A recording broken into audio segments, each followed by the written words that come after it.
The massive dreadnought Dominion's Eye hung silently in the void, its dark hull bristling with sensor arrays and weapons that could crack moons. Commander Vex Thul stood on the bridge, his forearms crossed behind his back, as he watched the tactical display with growing unease. The blue glow of hyperspace exits flickered across his scaled face as ships materialized in the distance.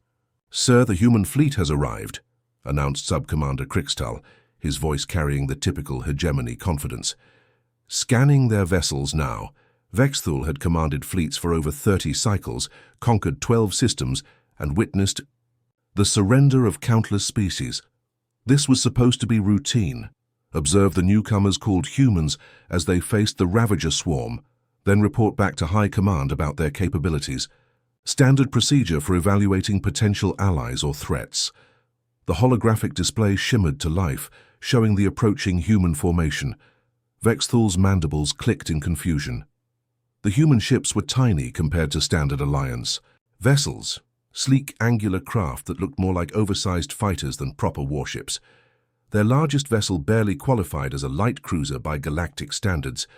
"Tactical analysis complete, Commander," reported his aide, a young officer named Zelvan whose enthusiasm often irritated Vexthul. Human fleet consists of 47 vessels. Composition is highly irregular, no proper battleships, minimal, heavy armor plating, and their weapon signatures suggest projectile-based armaments rather than plasma or particle beams. "Primitives," muttered Weapons Officer Drakmore from his station. "They're using chemical propulsion and metal slugs. How did they even achieve faster-than-light travel?" Vexthul studied the formation more carefully. Leading the human advance was a destroyer bearing the designation Incheon's Pride. His translation systems identified the commanding officer as Captain Jaewook, a name that sounded harsh and alien on his tongue. Behind the destroyer, a carrier called Busan Thunder launched swarms of small fighters, their engines leaving bright trails against the star field. "Sir, we're receiving Ravager signatures on long-range sensors," announced scanner technician Mordex. "Large formation, approaching from the asteroid belt, estimated arrival in 6 minutes." The Ravagers were a known quantity, a hive-minded species that consumed everything in their path. Efficient, relentless, and utterly predictable. They would overwhelm the humans through sheer numbers, absorb whatever useful technology they could find, and move on to the next system. Vexthul had seen it happen dozens of times. "Human fleet strength versus incoming Ravager force?" he asked. Zelvan's claws clicked across his console. "Sir, the humans are outnumbered 3-1. Ravager ships are larger, better armed, and their tactics are proven. Our combat prediction algorithms give the humans a survival probability of less than 3%. "They'll retreat," Vexthul said confidently. "Any rational commander would. Withdraw when faced with impossible odds. We'll observe their tactical withdrawal protocols and file our report." But the humans didn't retreat. Instead, their formation tightened, ships moving into attack positions that made no tactical sense. The Incheon's Pride accelerated toward the emerging Ravager swarm, its smaller escorts following in precise formation. "Are they malfunctioning?" asked Drakmore. "Their navigation systems must be compromised." Before Vexthul could respond, a transmission crackled across all frequencies. The voice was rough, determined, speaking in the human language that their computers translated in real time. "All units, this is Captain Jaewook. Remember Myeongdong Station. Remember what they did to our people. Today we show these monsters that humanity doesn't bow to anyone. No retreat, no surrender, no mercy." The response was immediate and shocking. Dozens of human voices answered as one, their battle cry echoing through space. "For Myeongdong, for Earth, for humanity." Vexthul felt his blood chill. He had heard those kinds of battle cries before, from species facing extinction. But humans weren't facing extinction. They were choosing to fight impossible odds for reasons he couldn't comprehend. The first wave of Ravager ships emerged from hyperspace like a black tide, their biomechanical hulls glistening with acidic secretions. Massive creatures bred for war, each one capable of swallowing a human destroyer whole. They moved in perfect coordination, a living weapon pointed at the human fleet. What happened next violated every principle of civilized warfare Vexthul had ever learned. The human fighters, tiny specks of metal and fury, dove straight into the Ravager formation. Pilots named Dong-hyun and Yoo-jin led the charge, their voices calm and professional, even as they flew directly into death itself. The Ravager point defense systems opened fire, filling space with streams of bioplasma and razor-sharp projectiles. Any sane pilot would have pulled back. The humans accelerated. "Impossible," whispered Zelvan. "They're flying directly into overlapping kill zones. Their fighters should be vaporized in seconds." But they weren't. The human pilots twisted and rolled through the defensive fire with an elegance that seemed almost supernatural. When their ships took hits that should have destroyed them, they kept flying. When their weapons ran dry, they used their ships themselves as weapons. Vexthul watched Lieutenant Kyung-ho's corvette take a direct hit that tore away half its hull. Any other species would have ejected, sought rescue, preserved their life for future battles. Instead, Kyung-ho's voice came through the static, calm, as if he were reporting weather conditions. Pride. Actual, this is Hunter 7. I'm dead in the water but still have engines. Targeting Ravager cruiser's engine section. Tell my wife I love her. The damaged corvette accelerated, its hull bleeding atmosphere and debris. It struck the Ravager cruiser like a guided missile, both ships disappearing in a brilliant explosion. That opened a gap in the enemy formation. By the void, Drakmor breathed. They're using their own deaths as tactical weapons. Commander So Young's voice cut through the chaos, coordinating fighter wings with precision that seemed impossible given the carnage around them. Her carrier, Busan Thunder, was taking heavy fire, sections of its hull glowing cherry red from plasma impacts. Yet she continued launching fighters and directing the battle as if her ship wasn't dying around her. Vexthul's tactical officer, a seasoned veteran named Grixholm, stared at his displays in disbelief. "Commander, their casualty rate is approaching 60%, yet they're maintaining offensive formations. This defies all military logic." The Ravager Queen ship, a massive bioconstruct that served as the swarm's command center, pulsed with angry light. It was trying to understand the humans too, analyzing their tactics through cold alien intelligence. But how do you analyze insanity? How do you predict an enemy that treats death as just another tactical option? Human ships continued their impossible assault, each vessel fighting until it was literally torn apart. When the destroyer Soul's Hammer lost its main guns, it rammed a Ravager battleship. When fighter pilot Hirim's engines died, she guided her crippled craft into an enemy ammunition depot. "Sir," Zelvan's voice was barely a whisper, "they're not just fighting, they're winning."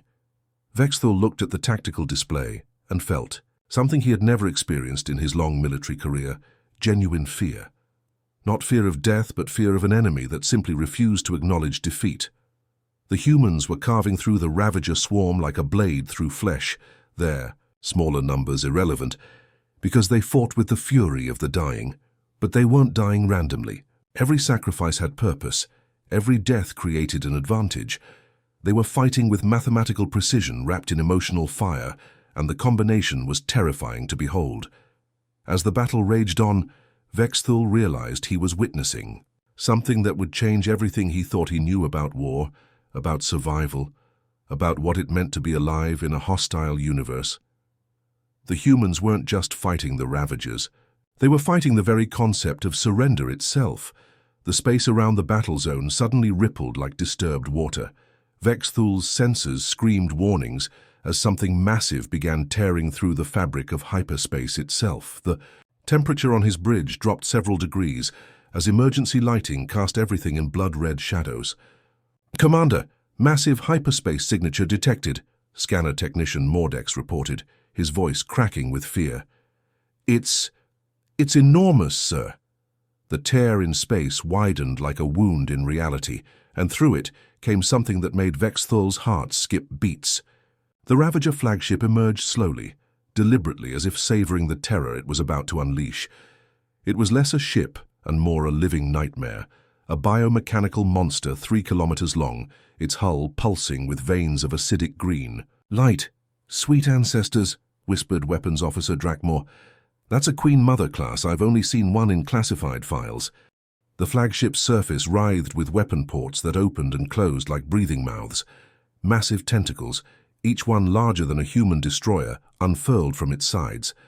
The creature ship's front section resembled a gigantic skull, its eye sockets glowing with malevolent intelligence that seemed to peer directly through space at the tiny human fleet.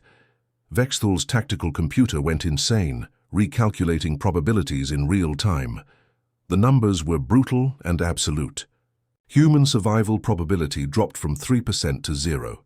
Not low 0, mathematical certainty of total annihilation. All human vessels, this is Admiral Changmin, aboard command ship Taeguk, came a transmission from the human fleet. The Admiral's voice was steady, professional, but Vexthul could hear the weight of command in every word. New contact confirmed, as Ravager Queen Mother class. All ships are ordered to execute emergency withdrawal. Repeat, all ships withdraw, immediately to hyperspace jump points. For a moment, Vexthul felt relief. Finally, the humans were showing sense. They would retreat, live to fight another day, follow basic survival instincts that had kept species alive for millions of years. But Captain Haywon's voice cut through the Admiral's orders like a plasma blade through steel. Negative, Admiral. This is Captain Haywon of the Soul Guardian. We didn't come this far to run now. My ship has taken heavy damage, but my crew is still breathing and my guns still work. That monster killed everyone at Myeongdong Station. Today it pays for that. The battleship Soul Guardian was a magnificent sight even in its damaged state. Sections of its hull were torn open, exposing internal structures to the vacuum of space. One of its main gun turrets hung at an awkward angle, clearly non-functional. Atmosphere leaked from dozens of hull breaches, creating streams of frozen crystals that caught the light of distant stars.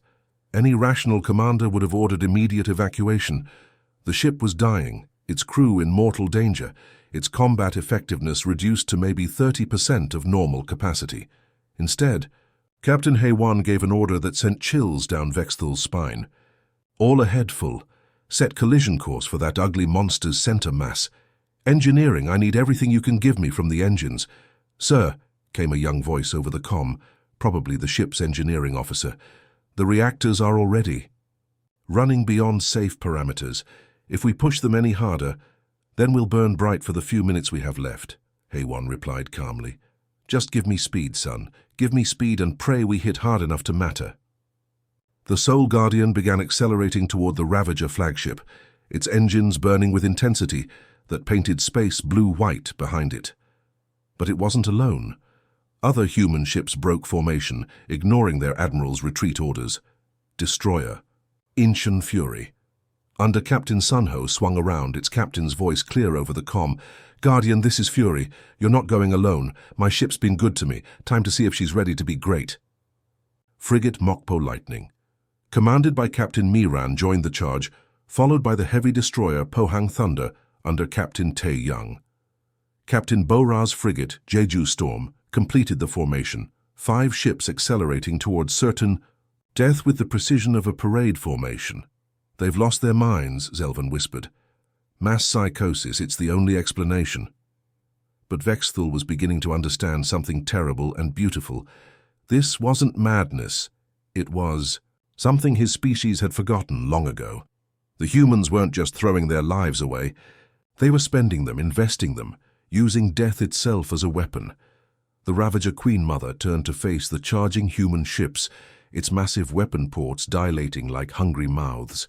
Bioplasma cannons that could melt asteroids swiveled to target the approaching vessels. When it fired, space itself seemed to burn. The first volley struck the Mokpo Lightning, Captain Miran's frigate disappearing in a ball of superheated gas. The second destroyed the Pohang Thunder so completely that no debris remained. The human formation should have broken, should have scattered in terror. Instead, the surviving ships closed ranks and accelerated harder. Guardian, this is Jeju. Storm! Captain Bora's voice came through static and interference. My forward shields are gone and I'm losing pressure on 3 decks. It's been an honor serving with you, sir. Honor's all mine, Captain, Haywon replied.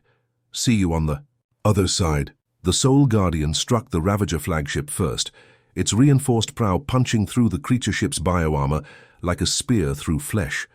The impact sent shockwaves rippling along the monster's hull, its green veins flickering as internal systems overloaded. The Incheon Fury hit seconds later, its explosion tearing a massive crater in the flagship's side. The Jeju storm struck the creature's sensory cluster, its detonation blinding the bioship's targeting systems. But the Ravager flagship was still alive, still functional, still capable of destroying the remaining human fleet. Until Commander So Young made her move. The carrier Busan Thunder had been hanging back, seemingly out of the fight, but So Young had been waiting, watching, calculating.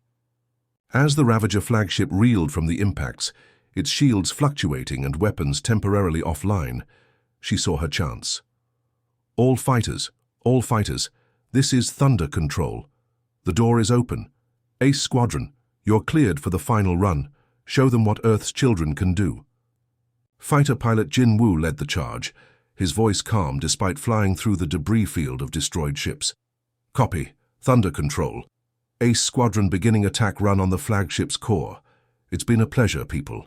The human fighters, tiny specks against the massive bioship, dove through the gaps torn open by their sacrificed comrades. They flew through corridors of twisted metal and bleeding organic matter, their weapons targeting the creature's vital systems with surgical precision. The Ravager flagship convulsed, its death cry echoing across radio frequencies as internal explosions rippled along its length. The massive creature ship split apart like a rotten fruit, its biomechanical components scattering across space in a cloud of debris and organic matter. The remaining Ravager swarm, suddenly leaderless and confused, found themselves facing the surviving human ships. Without their Queen Mother's coordinating intelligence, they were just animals, dangerous, but no longer unified. The humans showed no mercy. Every surviving ship pressed the attack, their weapons cutting through the disorganized. Ravagers with methodical efficiency. It was no longer a battle. It was an execution. When the last Ravager ship exploded in a bloom of orange fire, space fell silent except for the crackling of radiation and the whispered prayers of the survivors. Vexthul stared at his tactical display, unable to process what he had witnessed. The humans had won. Against impossible odds with inferior numbers and technology, they had achieved total victory. But the cost, nearly half the human fleet was gone. Thousands of lives snuffed out in minutes. Ships that had taken years to build reduced to glowing debris. By any rational measure, it was a catastrophic loss. Yet the surviving humans were already moving, organizing rescue operations, coordinating repairs, establishing patrol patterns. They mourned their dead with quiet dignity, but they didn't despair. They had work to do. "Sir," Zelvan asked nervously, "shall we establish contact to offer assistance?" Vexthul couldn't answer. His throat felt constricted, his thoughts scattered, like leaves in a storm. He had commanded fleets across dozens of star systems, witnessed the rise and fall of civilizations, thought he understood the fundamental nature of warfare. The humans had just proven him wrong about everything. The Dominions. I drifted through space like a ghost ship, its corridors echoing with the soft hum of life support systems. Vexthul stood alone in his private quarters, staring out the reinforced viewport at the debris field that had once been the Ravager fleet. Twisted metal and organic matter floated past his window, a graveyard that told the story of humanity's impossible victory. His scaled hands shook as he activated his personal terminal. The soft blue glow illuminated his face, casting shadows that made him look older than his 60 cycles. Sleep was impossible. Every time he closed his eyes, he saw Captain Haywon's ship ramming into the Ravager flagship, heard the calm voices of human pilots flying into certain death. Computer, Access Alliance intelligence files, authorization Vexthul 77 Gamma. The terminal chimed softly. "Access granted, Commander. What files do you wish to review?" "All classified reports on species designation. Human, priority Alpha and above." What appeared on his screen made his blood run cold. File after file of impossible human victories, each one more disturbing than the last. The Alliance had been tracking humanity for longer than he realized, and every report painted the same terrifying picture. The first file detailed the Battle of Titan, fought just 18 months ago. Captain Wu Jin of the Earth Defense Force had faced an entire Korthak invasion fleet with only 3 heavily damaged ships. The tactical analysis was brutal. Humans should have been obliterated in minutes. Instead, Wu Jin had used the gas giant's gravity well to slingshot his ships at impossible speeds, turning them into guided missiles that took out the enemy flagship. But that wasn't the disturbing part. The disturbing part was what happened next. As his ship Titan's Wrath broke apart from the impact, Wu Jin had manually triggered the reactor overload to ensure maximum damage. His last transmission was recorded. "Tell my daughter her father kept his promise. Earth will be safe." Vexthul's throat tightened as he read the casualty reports. Over 800 humans dead in that battle, but they had saved a colony of 2 million. The mathematics made no sense to his ordered mind. How could any species willingly trade lives at such rates? The next file was worse. The Siege of Nu. Jeju had lasted 6 months, with Colonel Ye Jin and her Marines cut off from all supply lines. The planet had been overrun by Zephyrian ground forces, but the humans had refused to surrender a single strategic position. They ate whatever they could find, fought with improvised weapons when their ammunition ran out, and held their positions even as their numbers dwindled. The medical reports were horrific. Humans fighting with injuries that would have incapacitated any other species. Private Jong-soo had continued manning his position for 3 days with a punctured lung. Sergeant Yun Young had held a choke point for 8 hours after losing her left arm to shrapnel. When relief forces finally arrived, they found only 37 Marines still alive out of the original 2,000. Colonel Ye Jin was found at her command post, dead for over a week, but still clutching the detonator that would have destroyed the entire base rather than let it fall. They fought until they literally could not fight anymore, the report concluded. Human endurance capabilities exceed all known biological parameters, but the file that truly shattered Vexthul's worldview was the last stand at Ganghwa Station. Commander Hyun Woo had been tasked with defending a research facility that contained classified weapon designs. When enemy forces overwhelmed the station's defenses, he faced a choice: surrender valuable intelligence or ensure it never fell into enemy hands. The security footage was included in the file. Vexthul watched in horror as Hyun Woo calmly walked through the station, setting demolition charges while enemy soldiers breached the outer hull. His movements were precise, methodical, showing no signs of panic or desperation. When the enemy finally reached the command center, they found Hyun Woo sitting at his desk, hand on the detonator. The translation of his final words was simple: "Who want our secrets, come and take them." The explosion had vaporized the entire station, along with 3 enemy ships that had docked to board it. Enemy casualty reports listed over 1,500 dead, all because one human refused to give up classified information. Vexthul scrolled through more files, each one adding to his growing horror. The pattern was always the same. Humans faced with impossible situations, choosing death over defeat, sacrifice over surrender. They didn't just fight harder when cornered, they became something else entirely. One report contained testimony from a captured enemy commander named Gexelar, a Zephyrian warlord who had fought humans on 3 different worlds. His words were, translated directly, "They do not fight like any species we know. When cornered, most beings will surrender or flee to preserve their lives. This is rational, expected behavior. Humans become more dangerous. The closer they get to death, the harder they fight. They are most lethal when they have nothing left to lose." The report continued with Gexelar's psychological evaluation. "The human prisoners we captured showed no signs of standard combat trauma. Instead, they expressed regret at not dying alongside their comrades. This suggests a fundamental difference in how they perceive death in combat. For most species, death is failure. For humans, it appears to be simply another tactical option. Another file detailed humanity's response to their first major military defeat at the hands of the Hegemony Border Guard. Any rational species would have sued for peace, negotiated terms, preserved their remaining forces. Instead, the humans had promoted a civilian named Seok Jin, a former asteroid mining engineer, to develop new military tactics. What Siok Jin created was a doctrine that violated every principle of civilized warfare. His strategies were built around acceptable loss ratios that would have horrified other species. Trading one human life for every 3 enemy casualties was considered an acceptable exchange rate. His calculated sacrifice protocols turned individual human deaths into force multipliers. The file included intercepted human military communications discussing these tactics as if they were discussing supply logistics. Alpha Company can sustain 70% casualties while maintaining operational effectiveness, read one report. Recommend deploying them against the enemy's strongest position while Beta Company flanks. Vexthal realized he was looking at something unprecedented in galactic history.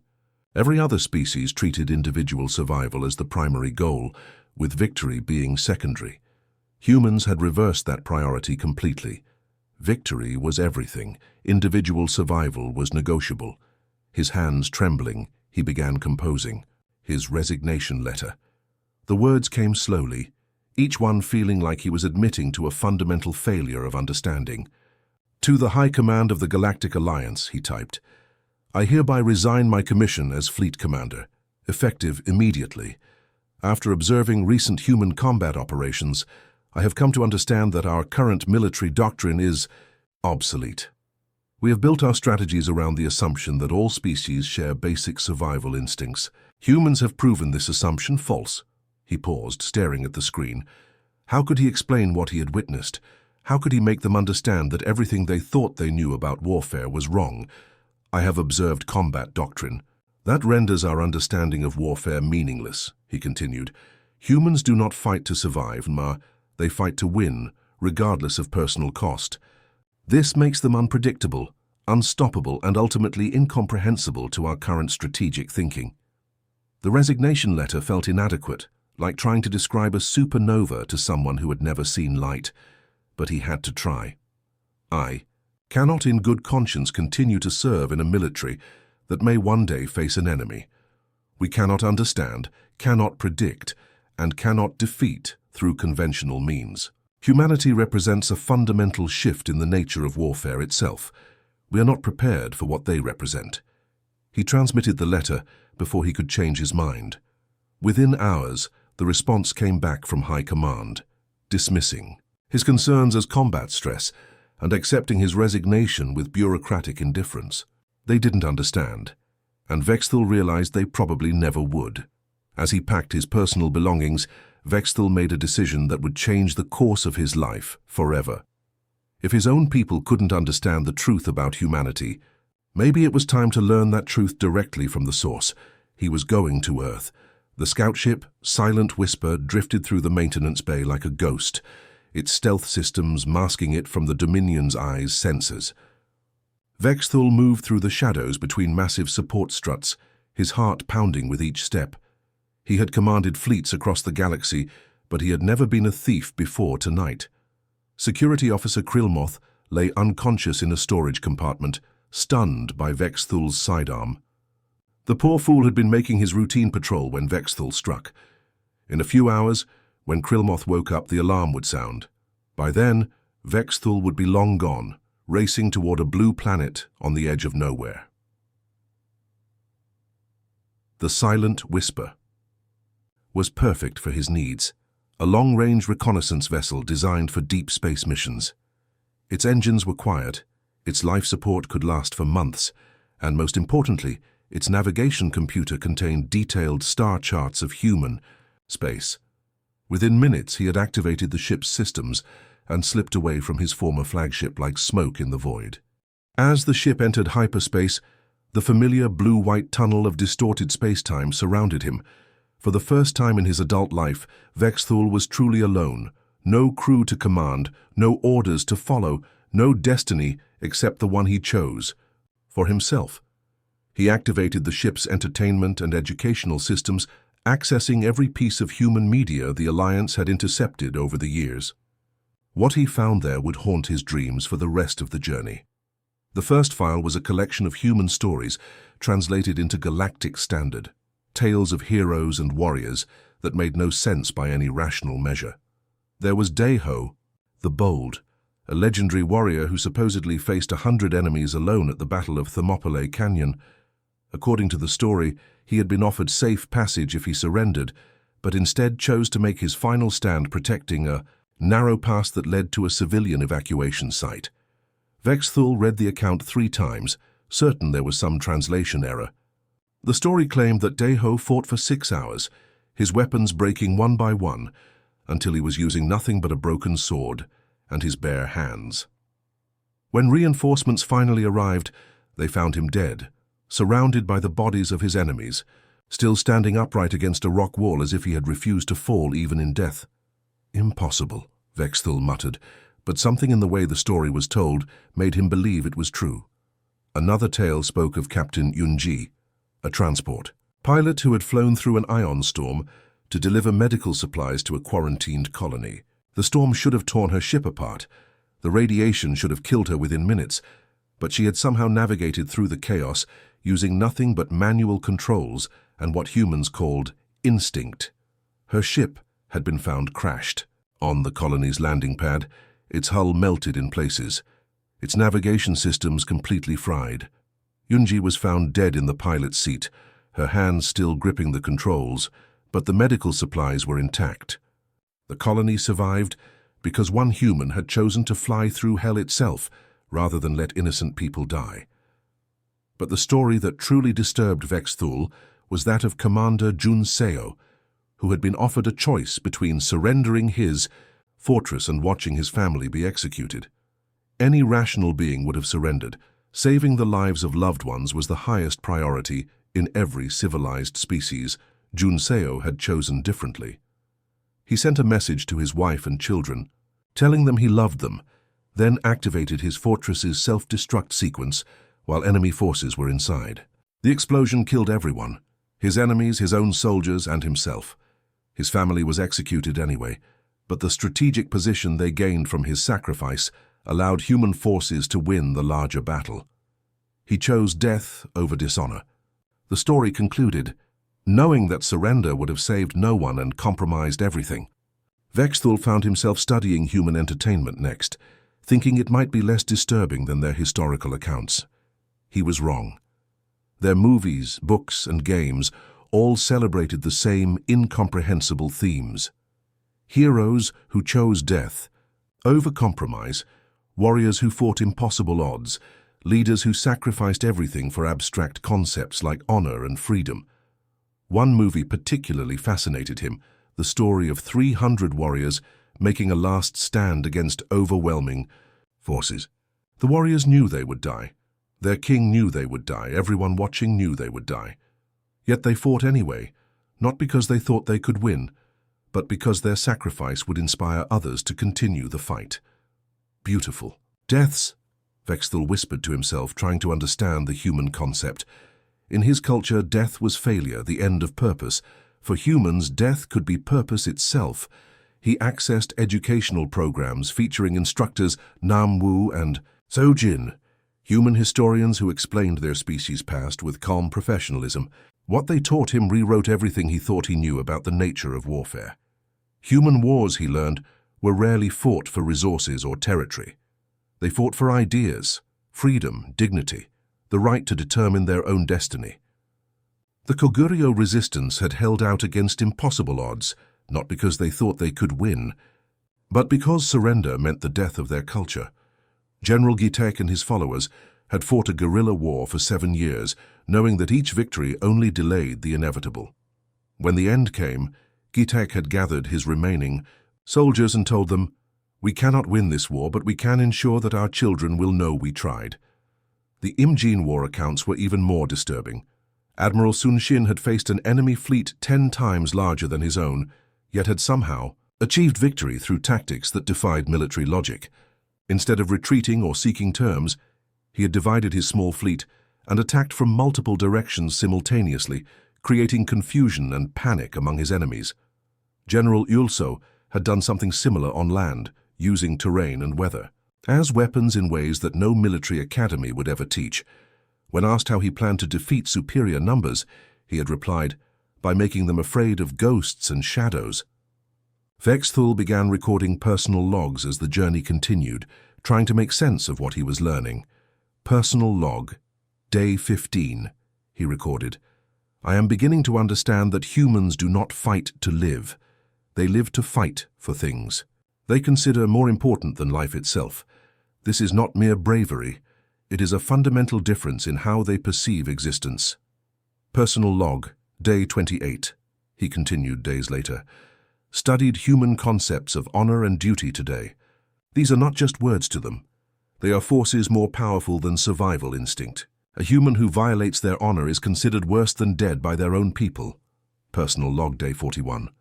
His voice was growing hoarse with exhaustion. I think I am beginning to understand why the Alliance fears them without realizing.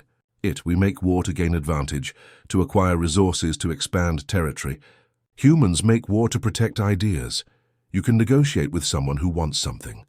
How do you negotiate with someone who believes in something? As Earth grew larger in his view screen, Vexthul felt a sensation he had never experienced before. Not fear of death. He had faced that many times in battle. This was fear of a meaningless life, fear that everything he had accomplished meant nothing compared to what humans achieved through their impossible choices. He stared at the blue-green planet ahead, its surface swirled with white clouds, its single moon hanging nearby like a guardian. Somewhere down there were billions of beings who treated death as just another tactical option, who valued abstract concepts more than their own survival, who could turn defeat into victory through sheer force of will. The communication board chimed with an incoming transmission. Earth Defense Command had detected his approach and was requesting identification. In a few minutes, he would have to explain why a decorated Alliance commander had stolen a ship and traveled across the galaxy to reach their world. Vexthul thought about Captain Haiwan's final charge, about all the impossible human victories he had studied, about the strange new understanding growing in his mind. For the first time in his life, he was about to do something not because it was ordered or logical or safe, but because it felt necessary. He opened the communication channel and prepared to surrender himself to the most dangerous species in the galaxy, not because they had superior weapons or technology, but because they had something far more powerful. They had something worth dying for. The warning klaxons echoed through Earth Defense Command as the unknown vessel approached the outer detection grid. Admiral Sang-Ho stood in the command center, his weathered face illuminated by the tactical displays showing the approaching ship. Around him, dozens of officers worked at their stations, tracking the vessel's approach with professional precision.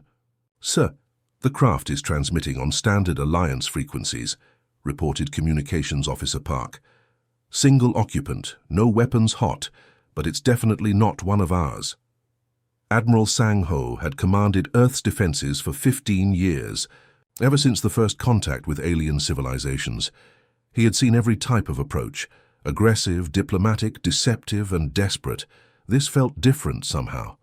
Put it on the main screen, he ordered. The image of the sleek scout ship appeared, its alien design unmistakable. Intelligence Officer Guangsu leaned forward, studying the vessel's configuration. That's a Galactic Alliance reconnaissance ship, sir. Deep space variant, designed for long-range missions. Cultural liaison, He-Sun, frowned at her datapad. Admiral, according to our intelligence files, ships like that are only piloted by high-ranking officers. What would an Alliance commander be doing in our space? Before Sang-Ho could respond, the communication board chimed. The alien voice that came through was speaking accented but clear standard English, as if the speaker had been practicing for weeks. Earth Defense Command, this is former Commander Vexthul of the Galactic Alliance Fleet. I request permission to approach your station. The bridge fell silent. Translator Eugene quickly cross-referenced the name with their intelligence database. Sir, Vexthul is listed as a decorated Alliance commander. He commanded the fleet that observed the Ravager engagement last month. Admiral, Sang-Ho activated the communicator personally. Unknown vessel, state your intentions. The silence stretched for nearly a minute. When Vexthul's voice returned, it carried a weight that Sang-Ho recognized, the sound of a man who had seen too much. Admiral, I come seeking asylum. I know how this sounds, but I have nowhere else to go. I have seen things that have changed everything I believed about warfare, about honor, about what it means to be alive. I wish to learn from humanity, Sang Ho exchanged glances with his staff. In 15 years of defending Earth, he had never heard a request quite like this. Around the command center, officers whispered among themselves, unsure how to process an alien commander requesting sanctuary. Commander Vexthul, Sang Ho said finally, permission to dock granted. Report to Base 7. You will be met by a reception committee. Thank you, Admiral, came the reply. Thank you. An hour later, Sang Ho stood in the docking bay alongside General In Ho, the station's military commander. The reception committee included Intelligence Officer Guang Su, Cultural Liaison Hye Sun, and translator Yu Jin, though her services might not be needed, given the aliens' apparent fluency in standard English. The docking bay was a massive space designed to accommodate everything from small fighters to heavy cruisers. The alien scout ship looked tiny as it settled onto the landing pad, its engines cycling down with a high-pitched whine that gradually faded to silence. Security teams are in position, General In Ho reported quietly, just in case this is some kind of deception. But when the ship's airlock opened, what emerged was not a warrior or spy, but something more disturbing, a broken being seeking answers.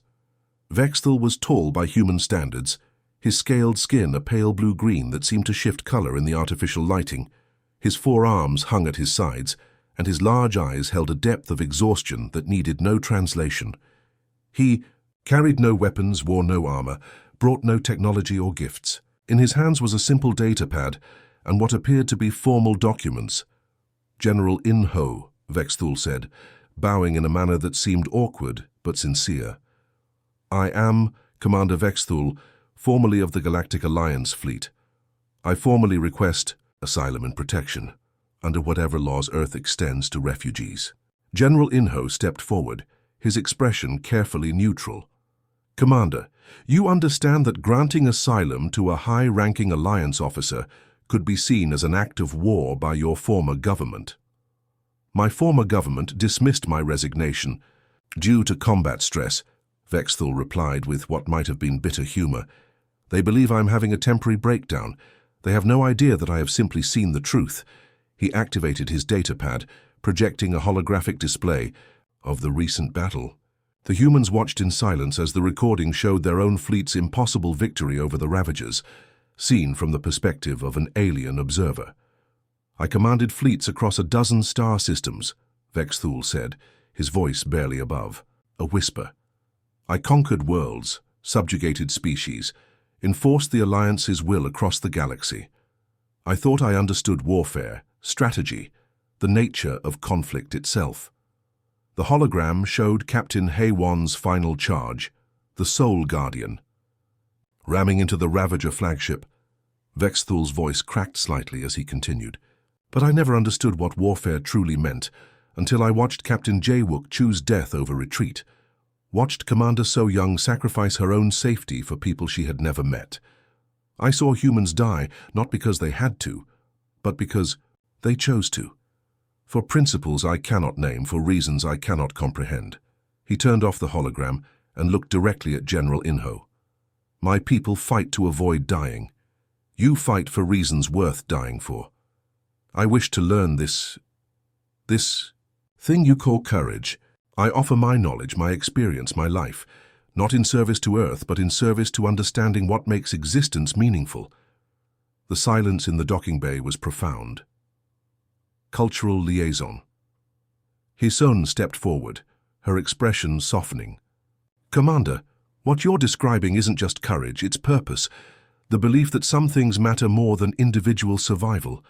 Yes, Vexthul said, his voice filled with wonder. Purpose. We have no word for this in my language. We have duty, obligation, necessity, but not this thing you call purpose. General In Ho exchanged glances with his staff before stepping forward. Commander Vexthul, on behalf of Earth and humanity, I accept your request for asylum.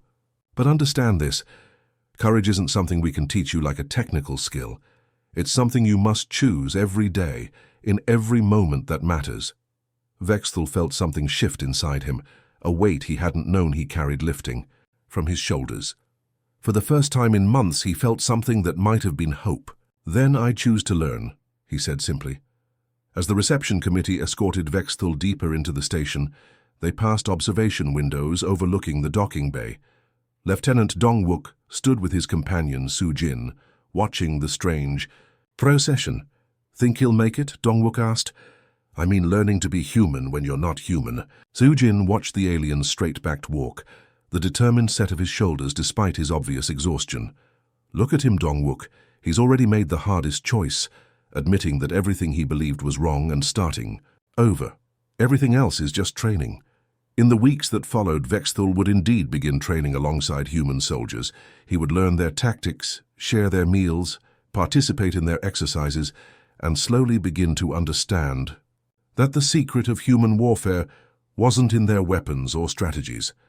It was in their willingness to sacrifice everything for something greater than themselves.